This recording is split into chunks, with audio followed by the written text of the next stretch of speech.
The girl in the red coat. The autumn rain drummed steadily against the windows of David's small house on Maple Street.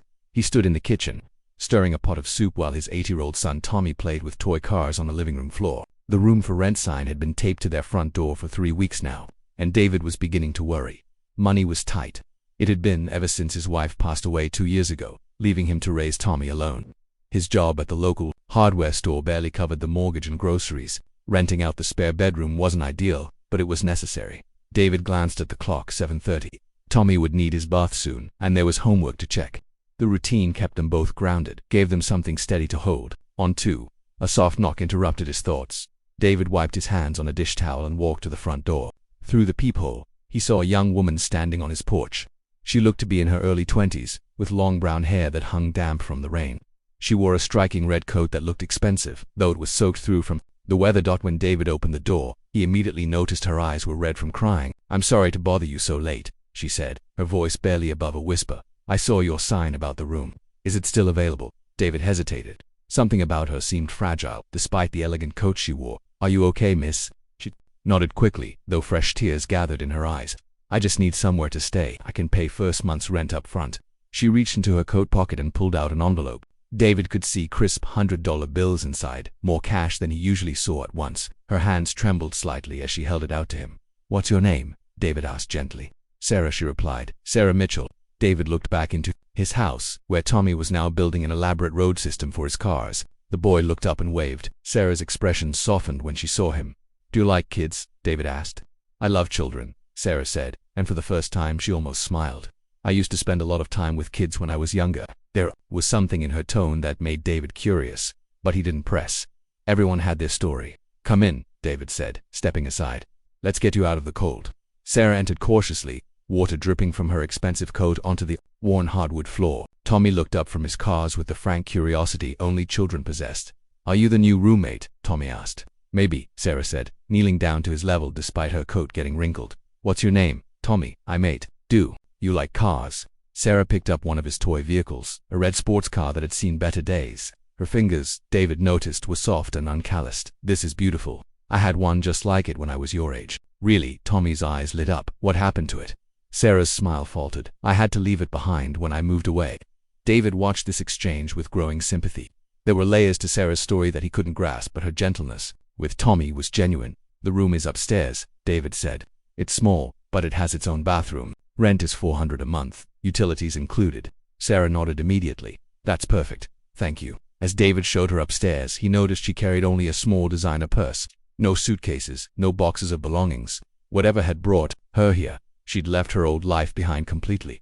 The room was indeed small, with just a bed, a dresser, and a window that looked out over the neighbor's garden. Sarah's face showed such relief when she saw it that David felt something tug in his chest. "It's wonderful," she said. "I can't thank you enough." Over the following days, Sarah proved to be an ideal roommate. She was quiet, clean, and always ready to help with household tasks. More importantly, she was wonderful with Tommy. She helped him with homework, played games, and never seemed to mind his endless questions. David began to look forward to coming home each evening. The house felt warmer somehow, more like a home than it had since his wife died. But there were mysteries about their new roommate that David couldn't ignore. Sarah never received mail or phone calls, yet sometimes expensive black cars would cruise slowly past their house. She paid her rent in cash, always with crisp bills. She had no job that David could see, yet she never seemed worried about money. Most puzzling of all, she sometimes received expensive deliveries that she would turn away. Once, David saw her refuse an enormous bouquet of roses, the delivery man looking confused as he drove away. Secret admirer, David had asked. Sarah had just shaken her head, her expression sad. Something like that. 3 weeks into Sarah's stay, everything changed. David came home from work to find a sleek black limousine parked outside his modest house. Through the living room window he could see Tommy sitting on the couch next to Sarah, both facing a man in an expensive suit. David's heart raced as he hurried inside. The man looked up as David entered. He was older, with gray hair and sharp eyes that reminded David of Sarah's, though his held none of her warmth. "Mr. David Thompson, I presume," the man said, standing. "I'm Robert Mitchell. I believe you've been harboring my daughter." "Dad, please," Sarah said, her voice tight with anxiety. David felt the pieces clicking together. Sarah Mitchell, the expensive coat, the cash, the mysterious deliveries. "I haven't been harboring anyone," David said calmly.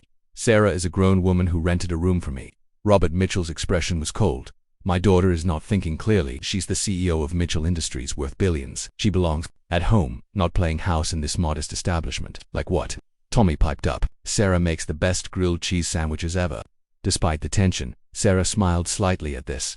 Sarah, enough of this nonsense, her father continued. Your company needs you. The board is asking questions about your absence. I'm not coming back, Sarah said quietly, but firmly. Her father's jaw tightened. He turned to David. Mr. Thompson, I'm prepared to offer you $100,000 to encourage my daughter to return home. The room went silent. Tommy's eyes went wide. David felt his heart skip. That money would solve everything. Tommy's college fund, their mortgage, every worry that kept him awake at night. But he looked at Sarah, saw the fear and hope warring in her expression, and knew his answer. Mr. Mitchell, David said slowly, your daughter is welcome in this house, for as long as she wants to stay, and that's not for sale. Sarah's eyes filled with tears, but these were different tears than the ones she'd cried on his doorstep weeks ago. Robert Mitchell looked stunned. You're turning down $100,000. She's not for sale, David said simply. She's family. For the first time since entering, Robert Mitchell looked uncertain.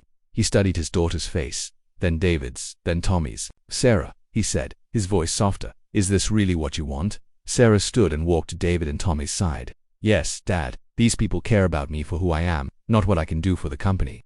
Robert Mitchell was quiet for a long moment. Finally, he reached for his phone. Fine, but I'm not giving up on you. When you're ready, call me. He headed toward the door, then turned back.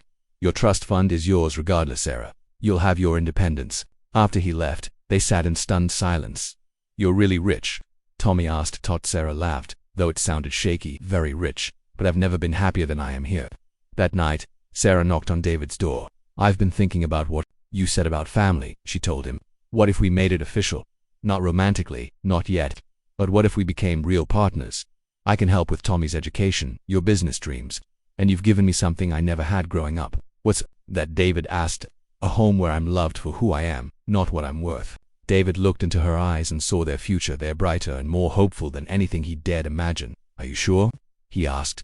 Sarah smiled, and for the first time since he'd met her, it was a smile without sadness.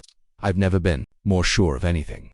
6 months later, David's construction business was thriving with Sarah as his business partner. Tommy was thriving too, no longer worried about his father's late-night anxieties about money.